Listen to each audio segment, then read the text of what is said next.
Hello, hello, and welcome to episode 10 of the Sell Smarter, Sell Faster livecast. As always, we're excited to have you here. I'm Dani Buckley, your host, and joined by Shay Smith, our producer. Hi, Shay. How's it going? Hey, it's going great. Beautiful weather, just enjoying the day. How are you? Yeah, I'm doing good too. Always excited to be here and to talk with someone about a new topic that we haven't covered yet on the live cast. And but before we jump into all of that, as a reminder, we love knowing where you are viewing from. So drop that in the comments where you're at. We'd love to hear from you. And just a little reminder of who we are. So this live cast is powered by Lead G2. Lead G2 is a sales performance agency. We specialize in using inbound marketing and sales enablement strategies and tactics to help businesses sell smarter and sell faster. Hence the name of our live cast. And this live cast is really focused on sales enablement and really how can we help organizations by kind of exploring fresh insights, really real world examples, new trends, things like that. That are really going to help both the organization and individual sellers just be smarter and faster in what they do. So that's what we're here for. And Shay will remind us how you can stay connected to us, as we like to do. Yes, if it's your first time or your 10th episode that you're watching, make sure you are subscribed on YouTube. This is where we update all of our upcoming episodes. We keep all of our past episodes there, so if you've missed one. Also, if you're subscribed, make sure to click that bell so the notifications are turned on when we go live. You can make sure that you are notified and you join us. If you have any questions throughout the show, we'd love for you to engage with us and connect in the comments. So you can just comment. We'll try to watch those, as the show's going on, as they're having a conversation. If we don't get to them, you can always connect with us and we'll share our connect information at the end of the show. Also, our sellsmartersellfaster.com website. Here is where we have a lot of information. Yes, I've got it on the screen. We've got a lot of information about the live cast, about, why we do this, topics we're talking about, past episodes, some of our favorite episodes, and then also some resources that might relate to some of the topics we've talked about. So check that out if you need some light reading at any point today or anytime in the near future. And I think that's it, Dani. Anything else you want to share before I jump in today? No, go ahead. Let's intro our guest. I'm excited to talk with them. All right. Well, I am excited to welcome Mark Schaefer today. I have known him for a while. I've gotten to meet him in person at a real life in-person event, and he's just fantastic. And I can't wait to hear his insight on our topic that is an era of unintended consequences that leads to an era of amazing opportunity. But first, I want to read through a little information about him before I bring him into the studio here. So our guest today is a globally recognized author, speaker, podcaster, and business consultant. He's a prolific writer and speaker whose work sits at the intersection of marketing, technology, and humanity. He has advanced degrees in marketing and organizational development, holds 7 patents, and is a faculty member of the Graduate Studies program at Rutgers University. He is the best-selling author of 9 popular books, including the very first book on influence marketing. His blog, Grow, and the podcast, The Marketing Companion, are ranked among the top-rated publications in the marketing field. His clients range from successful startups to global brands such as Adidas, Johnson & Johnson, Dell, the U.S. Air Force, and the UK government. And he has appeared on media channels such as CNN, The Wall Street Journal, The New York Times, and CBS News. All the way from Tennessee, which is one of my favorite states to visit, where his very own bees make honey that wins blue ribbons at the state fair. I would like you to join me in welcoming Mark Schaefer, and I'm going to bring him in. Hello, Mark. How are you? Welcome. Welcome. Good. Thank you for the glorious introduction. I just read it. You're the one with all the awesome stuff about you. So with that, I am going to jump out and let Dani take over the conversation. I can't wait to hear what y'all have to talk about today. So I will see y'all in a little bit. Thanks, Shay. I wish we had enough time to talk about the bees because I love the bees, but I know we not for this live cast maybe, but well, let's jump in. So Mark, I know what we're really focusing on is you wrote an article about this, something you've been sharing your thoughts on, and I'm excited to to get your kind of input and your take on this for our audience, which is around this era of unintended consequences. I'm assuming, did you coin that term yourself, or tell us a little bit about it? What does it mean exactly to you? Yeah, I guess I made it up. And so, you know, we are in really one of the most tragic eras of our global history through this pandemic. But from a marketing and business perspective, it's also absolutely fascinating to be part of this and see really how things are changing and how things are evolving and really emerging in new ways very, very quickly. So this concept of unintended consequences really, I think, characterizes the type of business environment we're in today. When we went into the pandemic, we guessed wrong about everything. We did. So who would have guessed that in the middle of this global pandemic and this economic strife and 23 million people in America out of work, we would run out of lumber. We would run out of lots of things. We would have, the prices of houses would go up, that we would have a microchip shortage. And really, if you look at the root cause of all these different things, it was because of this pandemic. And we just could never really have forecast all these complex interactions that had to take place to create these unusual scenarios. Now, hopefully, we're starting to move out of the pandemic, or at least moving toward some sort of new normalcy. And my idea is that we're going to be guessing wrong about everything again if we don't really have this perspective that we're living in this era of unintended consequences. So I've been sort of collecting all these like weird things that have been happening during the pandemic, just observations or statistics that I see. So let me just give you a couple. Yeah. One is that before the pandemic, about 20% of Americans said that they suffered from chronic sleep problems. Today, that is 60%. Now, that's sort of mind-blowing. And people are calling this coronasomnia because people have different schedules and they're working in different ways and they have new habits and they're like working while they're trying to teach their kids. And they've had this accumulation of stress and worry and anxiety and maybe even grief. And so what does it mean when 60% of our customers are irritable because they're not getting enough sleep? 60% of our employees, 60% of our customer service reps. What happens when they're, and we're seeing this, aren't we? If you look at some of the news about customer service people, they're absolutely just stressed out right now because people are just mad all the time. All right. So now that's just one little thing, but there's millions of little things going on. 15% of our customers are now telling us they will switch brands if it's more sanitary and clean. 55% of all online purchases are now impulse buys. I think part of that, in a way, Dani, is that people are just sort of trying to soothe themselves because they've been through so much stress.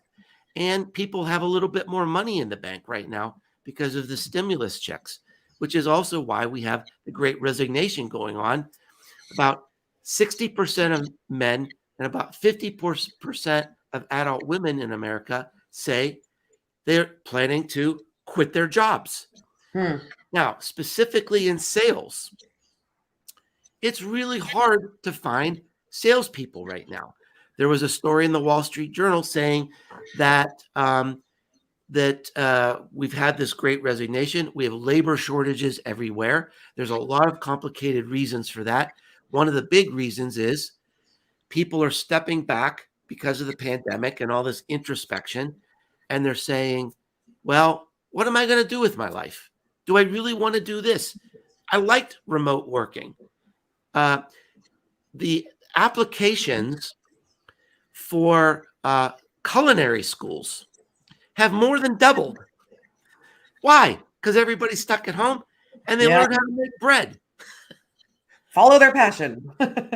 Yeah. So they want to. So anyway, the reason I'm saying all these seemingly random things is because there are going to be millions of complex interactions that are going to create unexpected consumer behaviors, unexpected consumer needs, unexpected consumer wants.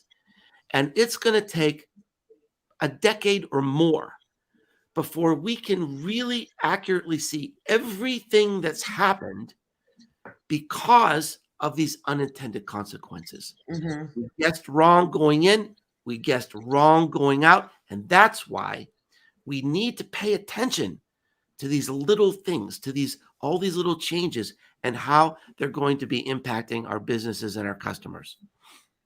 Yeah, it makes a lot of sense. And I know you said, it's going to be years before we really see. It always takes looking back, right, to really piece it together. But is there anything that you think business leaders, marketing, sales leaders can do right now to try to get an idea of how it's impacting their little ecosystem, their customers, their employees?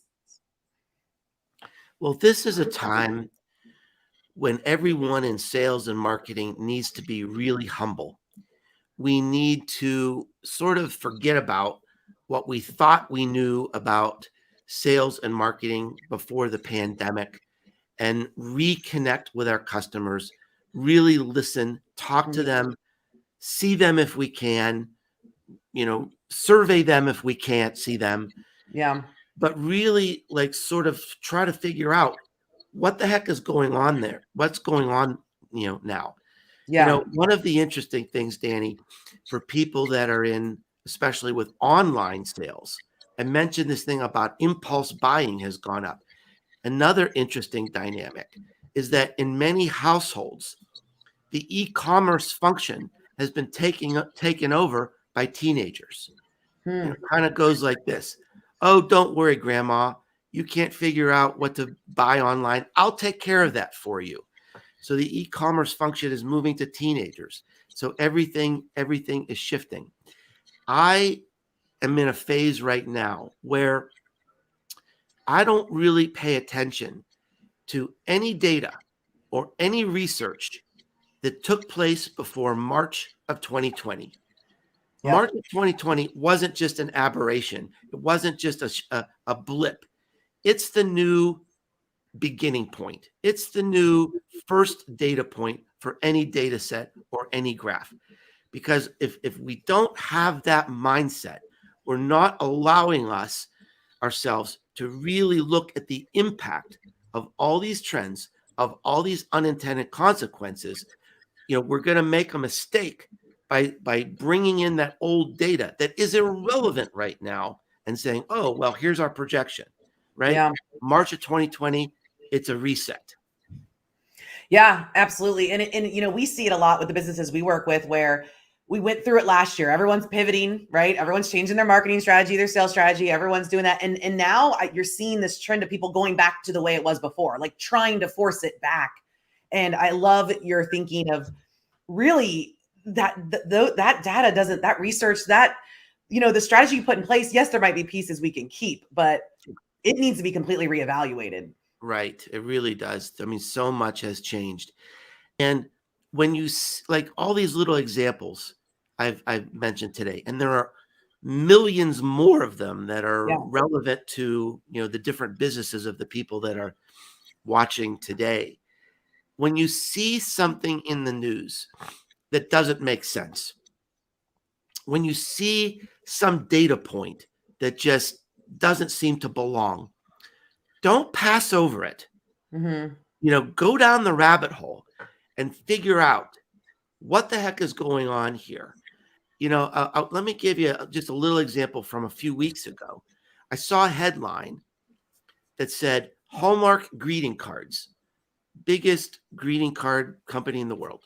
They are getting out of e-cards.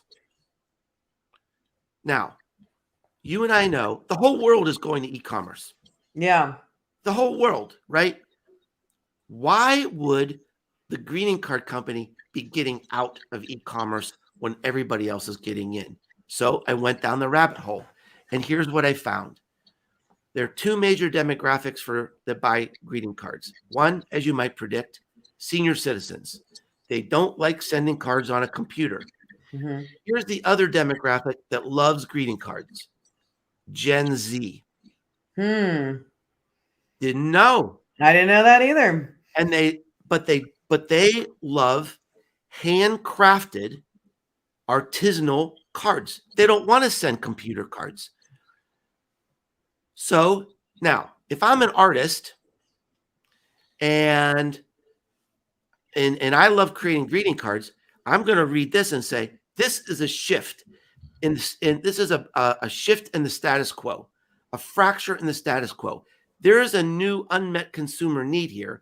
I'm going to start a TikTok channel showing people how I make my handmade greeting cards, and I'm going to explode a whole new business because I'm paying attention to an unintended consequence of these changes in the world.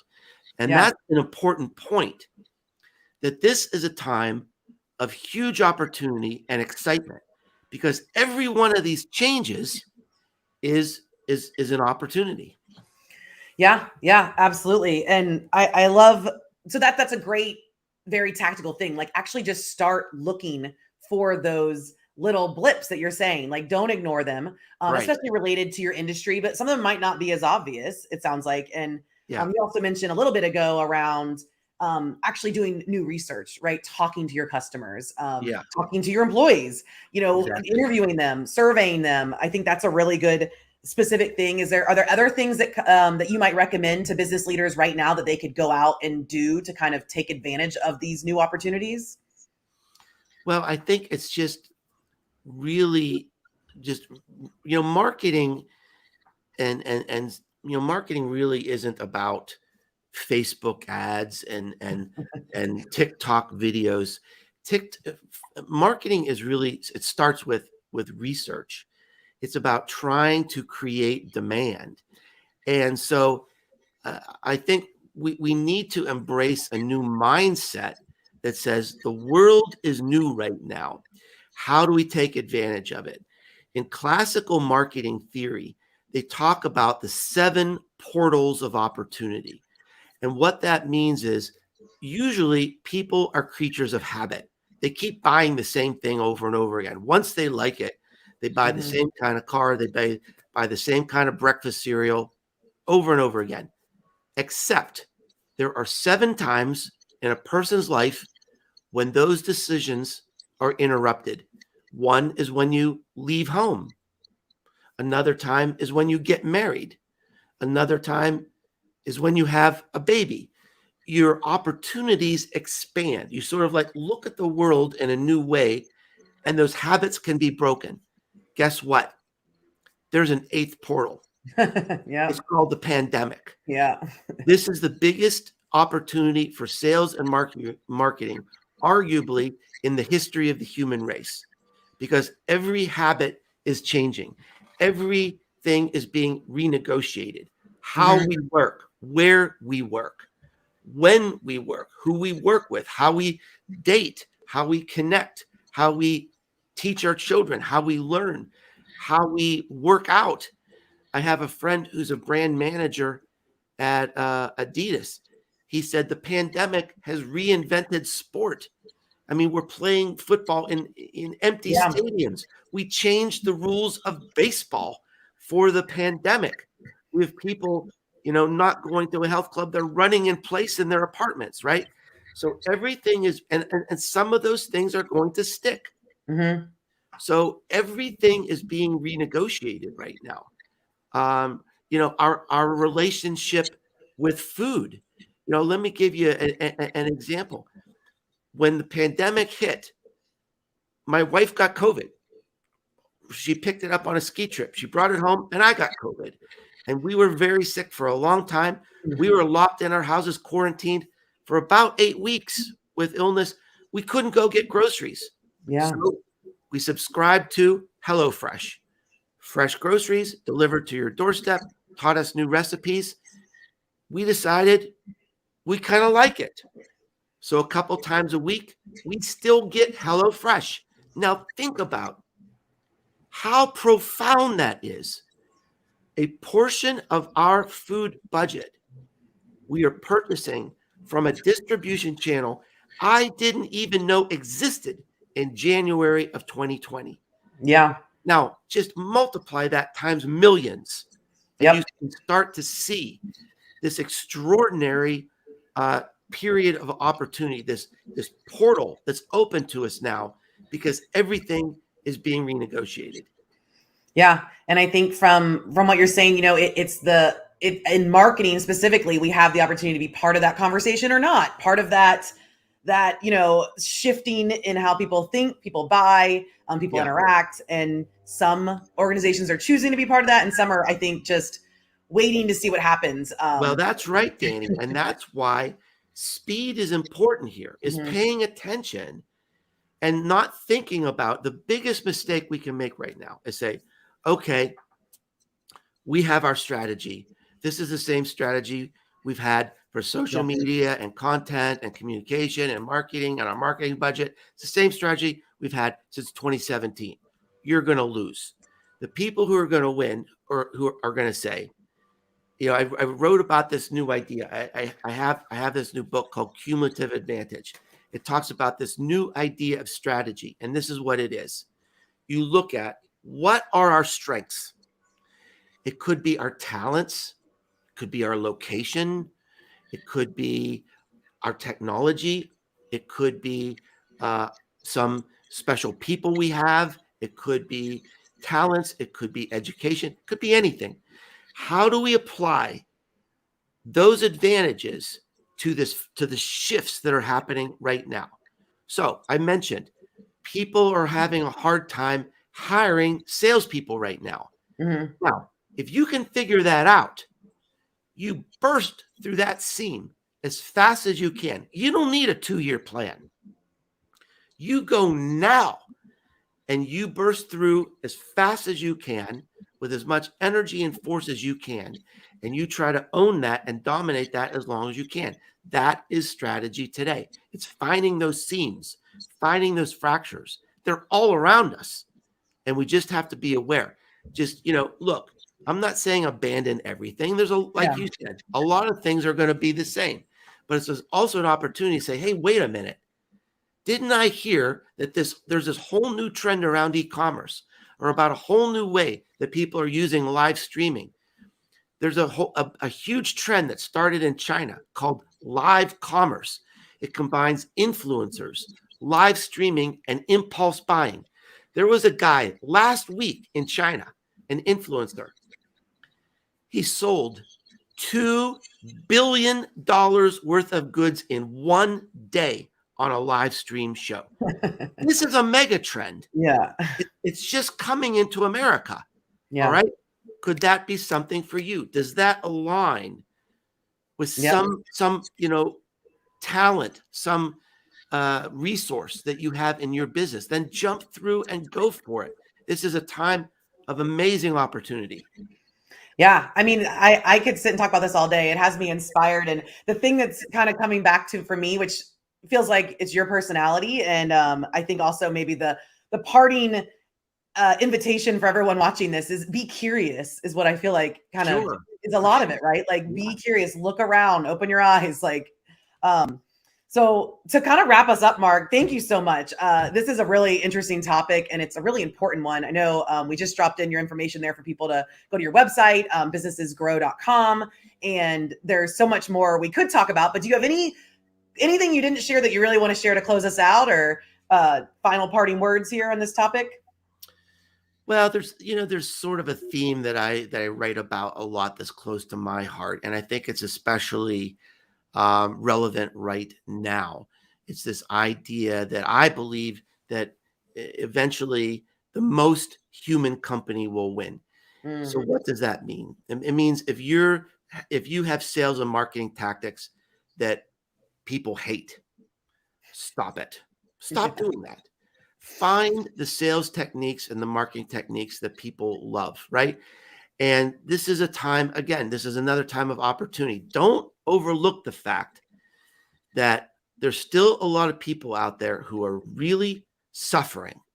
They're whacked out. They're still afraid.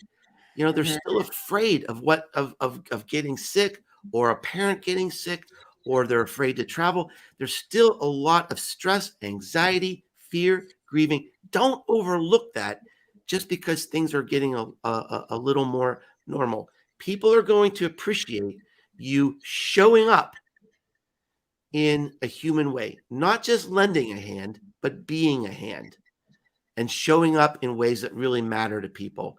It's an amazing time, an amazing opportunity. I love that. Thank you for closing on that note. It's an important one because this stuff is all important. We want to sell more, we want to sell faster, right? But we got to be human. So I really love that. Thank you so much for your time, Mark. It was really a pleasure talking with you about this, and I look forward to continuing the conversation another time. Thanks for joining us. Thanks, Thanks, Debbie. Mark. We'll see you soon. That was awesome. I could sit and listen to that conversation all day. I was putting lots of notes in the chat. I also put his website in the chat if anyone wants to go there, check out his books. I've heard another presentation from him. His blogs, podcast, just so much great knowledge, expanding on a lot of that stuff he talked about. So thanks, Dani. As a reminder, if you'd like to check out any past episodes, any resources we have related to the topics we talk about on the show, you can visit sellsmarter.sellfaster.com. Also, make sure you are subscribed and you did click that bell to get notifications when we are live. We are, looking to grow our subscriber base so we can connect with more people and share these tips and tricks to help, sales teams and organizations sell smarter and sell faster. That's our goal. And last, if you'd like to connect with Dani, she nerds out on these topics that we talk about. So connect with her on LinkedIn or Twitter, or myself. I am also on LinkedIn or Twitter. And Dani, I think that's it. You want to tell us about next week? Yeah, episode 11 next week. Excited. We've got Dean Moothart actually back to talk about a topic that is very important to us, something that we use as a big part of our sales strategy and also with many of our clients, which is around category focused selling and some kind of best practices that we've really seen working, especially in the last year and a half, as things have shifted a bit. So we're going to get all into that, what Dean sees work day in and day out in his own sales process. So definitely join us if you can, and looking forward to it. We'll be same place, same time. Yep, next week. And the information is on the closing video for next week. So mark your calendar. We'll see you next week. Thanks, Dani. Thank you.